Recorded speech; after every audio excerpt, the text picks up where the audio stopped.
This is not a time to play games. This is a time to step up, be a man, do your duty. If you have to redraw these maps.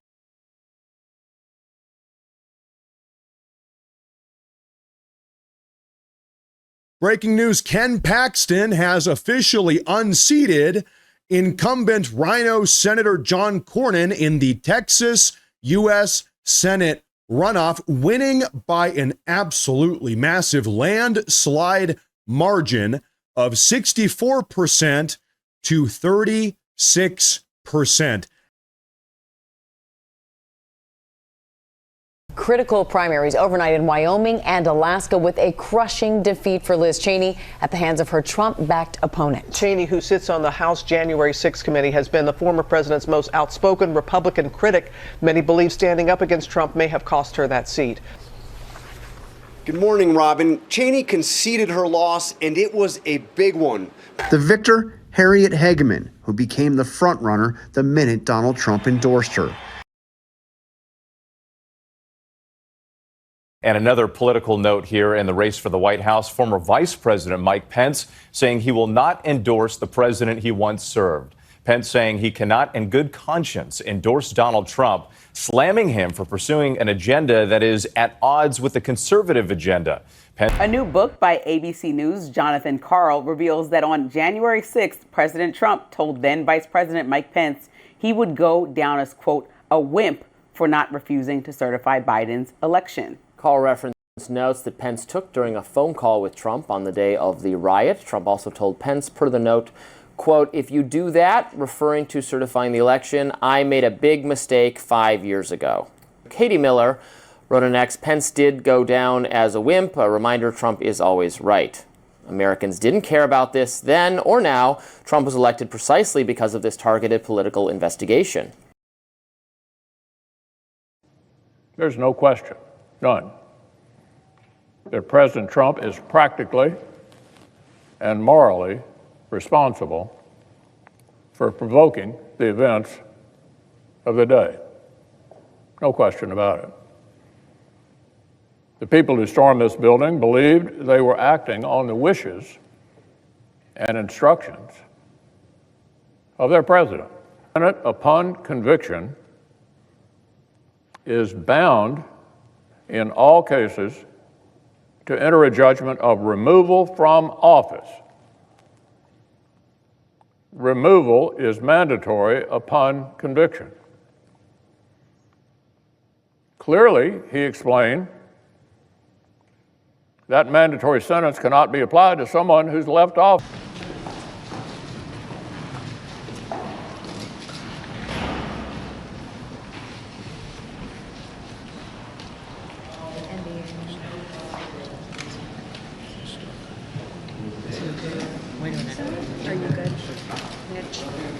Okay, Mitch?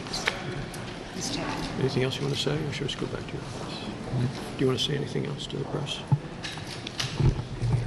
Go back. Go ahead, John. I'll take it back. Let's go back to you. Go ahead, John.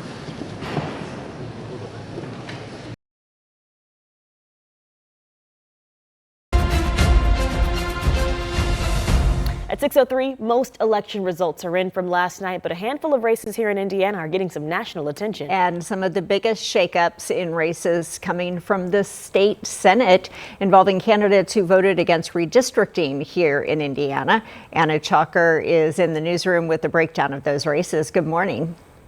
Good morning, ladies. We are looking at 7 of those races today where the incumbent Republican in the Senate race, they voted against that congressional redistricting in that special session just a few months ago. And you've probably seen a lot of these campaign ads. Those cost millions of dollars on both sides of this. Now, out of those 7 races, 5 of those incumbents lost their seats in the primary election. So we're going to start you in District 1 this morning on the northwest side of Indiana. Daniel Durnolk, the incumbent, losing to Trevor DeVries by 4,000 1,000 votes. A big margin there in this one. District 6, James Starkey beating Rick Nehmeyer. Those are just some of the big ones. Let's move over to District 11 this morning, where Linda Rogers beat by Brian Schumulzer. In District 19, Travis Holdman, he was beat by Blake Feicher. He's the chair of the Senate Majority Caucus and has been in office since 2008. And in District 21, Jim Buck lost to Tracy Powell. He's actually the longest standing lawmaker on this list, first elected in 1994. And the last one that lost their race, Greg Walker out of District 41, losing to Michelle Davis. She's actually a representative, have been in office since 2020. He was a senator since 2006. So a lot of shakeups here in these five. Louisiana was a stunner. Overnight, Republican Senator Bill Cassidy lost his bid for a third term after two primary challengers finished ahead of him. Now, Cassidy, the incumbent, got about 25% of the vote. No elected senator has lost a primary since 2012, and this was a major victory for President Trump. Cassidy drew the president's ire 5 years ago as one of the Republicans who voted to impeach Trump during that second trial. And in this race, Trump endorsed Representative Julia Letlow, who posted the strongest finish with about 45% of the vote. She'll now face off with State Treasurer John Fleming in a June 27th runoff. Cassidy's campaign acknowledged this race was sort of Julia's to lose in the first round. However, the senator was confident that he'd make a runoff. And this was a test of the weight of the Trump endorsement in a solidly red state. The president getting revenge on another one of his perceived political enemies, cheering Cassidy's loss on social media, writing disloyalty to the man who got him elected is now part of legend. Now, what's interesting here is Cassidy's loss means just 3 of the 17 Republicans who voted to convict or impeach President Trump in 2021 after January 6 are still in office on Capitol Hill. The rest either retired, are retiring, or have lost primaries. We have a projection to make in Kentucky. CNN can now project that Ed Gallrein will win the Republican primary against Thomas Massie for the 4th congressional district in Kentucky. Harry, this call came a lot earlier than pretty much anybody had thought it might come, and it certainly came a lot earlier than it has in prior years when there have been primaries in Kentucky. You, however, were not surprised. I wasn't surprised. I wasn't surprised at all, because the bottom line is this. Donald Trump is the general of the Republican Party, and the Republican primary voters are his soldiers. And if you look at Thomas Massie, you can see it very clearly. You look in 2020, 2022, 2024, he was getting 75%, upwards of 81% of the primary vote in 2020. And today, he gets less than 50% of the vote. That's the story.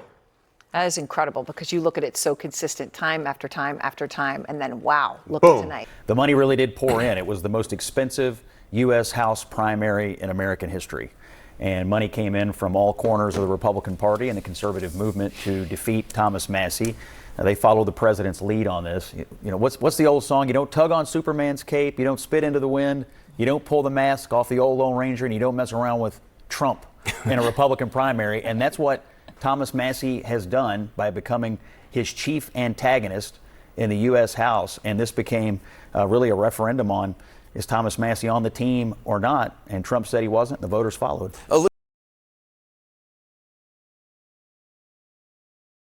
And as we told you, one of the Republicans opposing this bill is North Carolina Senator Thom Tillis. He says those who support this legislation are making a mistake and betraying a promise to their constituents.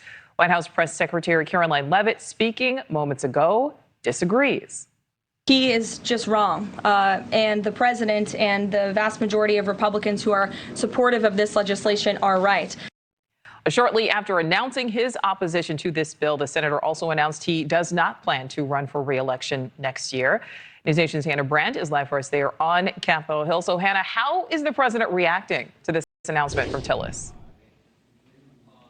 Well, Nicole, there's a lot of anger from the president directed at Senator Tillis over his vote. We know Senator Tillis was one of just 2 Republicans to oppose this bill moving forward. And President Trump reacted with frustration on his Truth Social account with multiple posts targeting Senator Tillis, accusing him of grandstanding and saying he was making a big mistake in opposing this bill.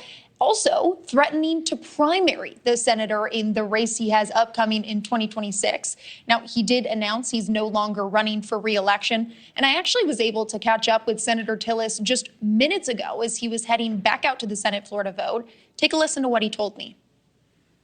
Was it because of President Trump's truths that you dropped out? No, I'd already told the president that he needed to start looking for replacements before that came out. What are you going to do to stop this bill? I'm just working on the only thing I'm doing. I've done what I'm going to do. I've told my staff I've rested my case. The fiscal research is out there. I'll leave it to the members of the House to decide how to act on it. But what's your message to North Carolinians if this is going to hurt so many of them? Well, my message is clear. Just read the analysis. It's $26 billion over 10 years.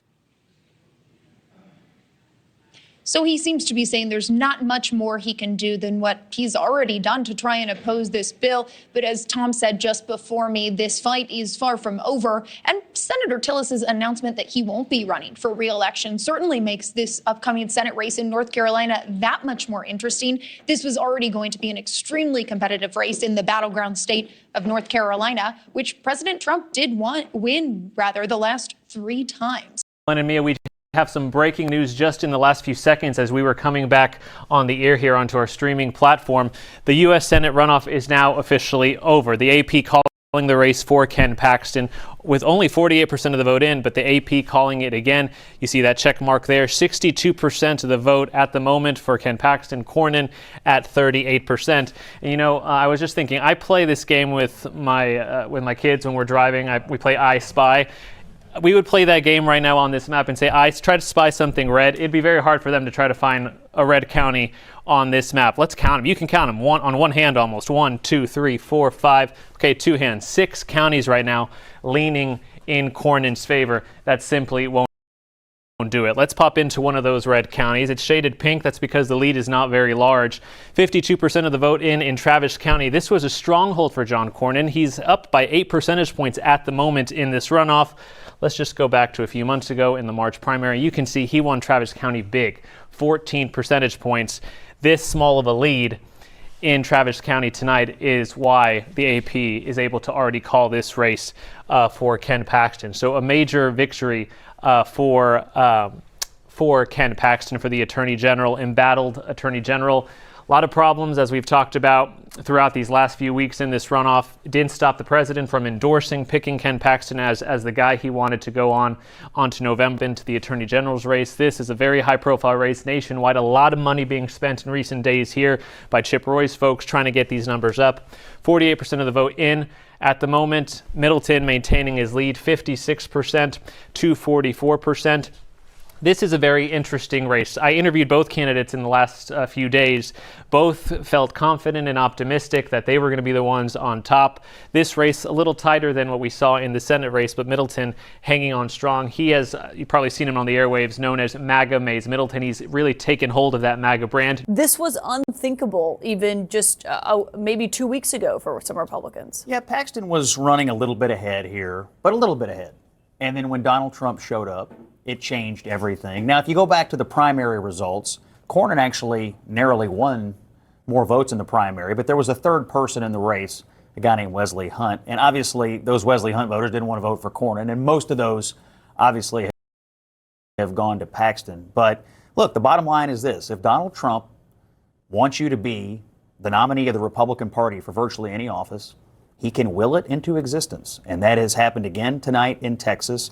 There's also an Attorney General campaign going on underneath this. I don't think we've called it yet, but there's a strong undercurrent of who's for Trump and who isn't in that race. And it looks like the more Trump-aligned candidate is going to win down there as well. So, you know, we're learning this lesson over and over again. Indiana, Louisiana, Kentucky, where I live, and now Texas, over and over again, we're learning. If Donald Trump wants you to have the party's nomination, the voters look at that and say, we trust the president's judgment and we'll give it to you.